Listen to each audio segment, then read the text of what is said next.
everyone, it's Aaron here from Rudy Visuals. Hope everyone is doing well. In today's video, we are finally reviewing this tiny little camera. This is the Sony FX3.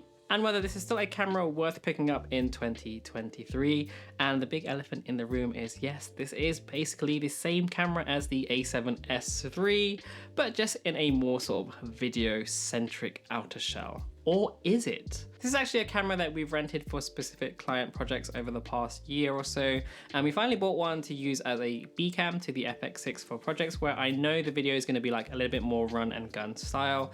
The FX6 is a great camera, but it can be a bit too cumbersome for certain types of videos like events and weddings. And with the FX3 being such a more compact and lighter camera, it kind of suits those jobs a little bit better.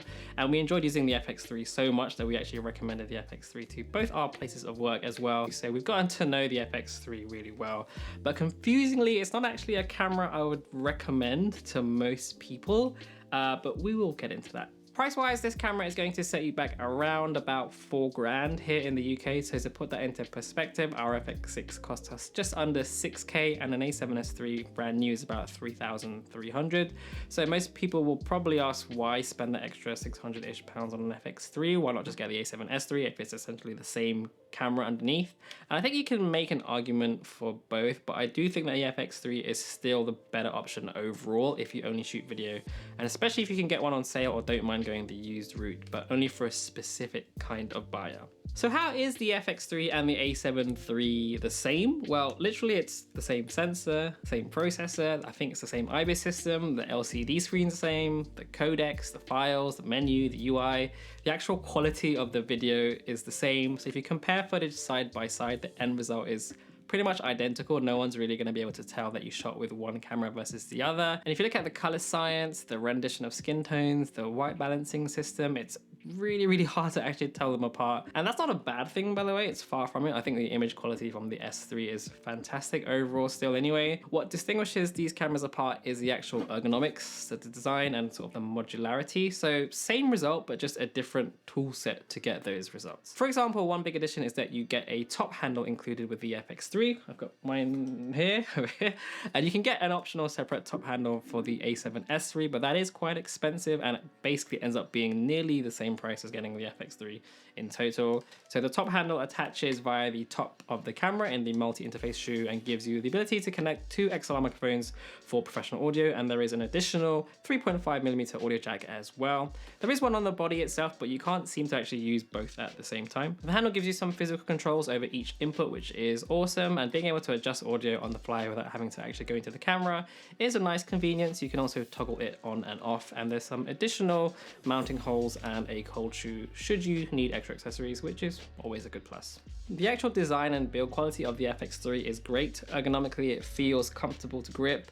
There's a nice textured finish, and one thing I really like about this versus the A7S III is the way everything is just laid out. It feels a lot more video-centric. You know, the S3, despite being marketed as a video camera, still looks and feels like a hybrid camera, but by comparison, the FX3, you know, when you look at the way the buttons are laid out, the fact that it's got like zebra and peaking right here, the way the record button lights up and all these lights go red when you're rolling, all these additional mounting ports on the body, the full-size HDMI port, it just makes it look and feel much more like a video-centric camera. It screams video when you look at it, whereas the A7S III is designed and looks more like a standard hybrid, you know, camera.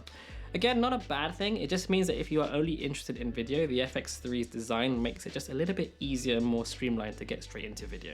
It still has that great Sony tilty flippy screen, but there's also no viewfinder on this one, though you still can take stills if you want. Say if you just need a quick thumbnail image, it'll do a job, but that 12.1 megapixels for photos, not great.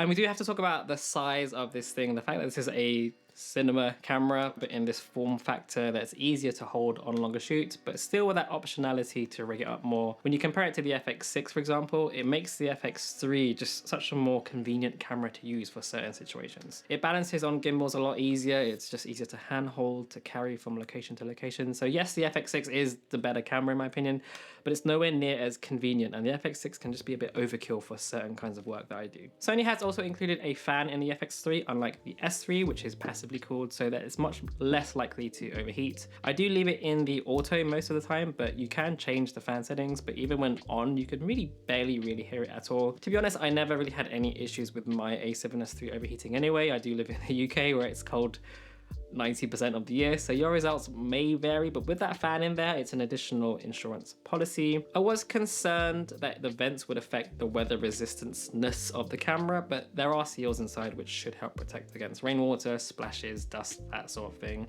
I sort of take what Sony says with a pinch of salt, to be honest, when it comes to like weather resistance and weather sealing. I wouldn't ever use any of my cameras in heavy rain or anything like that without additional protection, so just keep that in mind. However, I did take this on a boat a few months ago though, and I literally just covered it in a plastic bag and it was absolutely fine. In terms of the sensor, it's the same full frame sensor as found in the A7S III with that 10.2 megapixels for movies. It has the same video and high frame rate shooting settings at up to 120 frames per second at 4K with full autofocus and the same video codecs and bit rates. Same internal 10-bit 422 recording to dual CF Express Type A memory cards. It's the same IBIS system as well. The active mode image stabilization is still there, which yields pretty impressive results, I have to admit, turning your handheld shots almost into gimbal-like looking shots. It even saves camera shake metadata, meaning that you can actually stabilize it even further using Catalyst Browse. So that's all a big plus and a big advantage over, for example, the FX6, actually, which doesn't have any IBIS at all whatsoever. And all that results in really fantastic image quality. I think the results speak for themselves. The Sony color science has really improved over the past sort of 3 to 4 years. I especially love using the Aciditone picture profile. You get that baked in Rec 709 look, but with just some nice filmic qualities. It looks so nice straight out of camera with no color grading really needed. A lot of my work does require fast turnaround, so that's really useful. But in addition, you get those 15 stops of extra dynamic range when shooting in S-Log3 as well. The low light capability of this camera is also freaking amazing. The FX3 has that dual ISO base level of 102,000 in Aciditone and ISO 812,800 in S-Log3. So those are essentially the ISO levels where the camera will have the very least amount of noise. And when you push this thing up to 12,800, for example, in S-Log3, it is so ridiculously clean. It's actually kind of insane how well these cameras work in low light scenarios. There's also hardly any rolling shutter, and best of all, with the latest firmware updates, you can now use Cine EI and Quick EI shooting modes, which would take me far too long to explain, but basically it locks the camera into those base ISOs for the maximum dynamic range and the cleanest and best image quality possible. Autofocus is also really dependable and reliable, and I know a cinema level camera doesn't need autofocus. Manual focus all day, baby. But honestly, most of us are shooting videos where we don't have time to manually focus when you're running and gunning, especially if you're like a solo shooter. It's just so convenient to use AF, especially when it's as good as it is in the FX3, and to be honest, all modern Sony cameras. The eye tracking and face detection in this camera is also excellent, and like the A7S III and FX6, you have the option to set the focusing speed, the focusing sensitivity, depending on what you're trying to achieve. I also like to use the touch to focus feature a lot when I'm getting B-roll shots, for example, and it just makes it so easy to focus with. By the way, guys, I know a lot of you might be asking how this compares to the FX6, and I think that kind of deserves its own video entirely, so I am working on that one, so watch this space and hit the subscribe button and the bell notification if you haven't already. So ultimately for me, the FX3 can be a bit of a confusing camera because it's like it wants to be a cinema camera. It wants to hang with the FX6 and FX9, but in reality, it's actually a little bit closer to the Sony Alpha range. It's an A7S III posing as a cinema camera, which again is not necessarily a bad thing. But one interesting thing to note is that the FX3 was actually used recently to shoot a well-known movie, The Creator, which was an $80 million budget movie. So obviously that was with like a really souped up rig and cinema lenses, but technically, by definition, that does make this a cinema camera. It is also on the Netflix approved list of cameras, whereas, for example, the A7 III isn't. So it really kind of blurs the definition of what a cinema camera actually is. And if I'm being honest, I kind of hate that term anyway, cinema camera, because the Creator just proves that you can shoot with a Sony Burano, a Venice, an FX9, FX6, or even an FX3 and still create something that looks bloody amazing. So is the FX3 a good camera in 2023? You know, of course it is. It is very capable of producing video at a professional level. This is not like your YouTuber vlogger camera though. It's definitely a little bit overkill for that, especially at this price tag. Is it a camera I'd actually recommend to most people though? Probably not. Say if you have the A7S III already, this isn't really like an upgrade for that. So something like the A7 IV, the FX30, even the ZV-E10 would probably be more sensible options for most people. That being said, if you already work with Sony cameras as a video professional, your workflow is Sony centric and you have an FX9 maybe or an FX6, an S3 and you need another camera in your arsenal for multi-cam projects or for multiple shooters, then the FX3, it makes sense. It matches up really well with those cameras while being a fantastic camera in its own right. And if you're someone in the field looking for that first pro level camera, I think the FX3 is a better choice than the A7S III, just due to its overall video focused design. So I think the conclusion I'm trying to get at is, while I think the FX3 is a fantastic camera for video and for professional video shooters, it's just not a camera that I can recommend to everyone, but it is undeniably a cinema camera that fits in your pocket. I don't know if that's useful for you, but that's my opinions on it. Anyway, that's gonna do it for this video. Thank you so much for watching. If you reached this far, if you have any comments or questions, anything like that, you can leave them down there in the comments section below.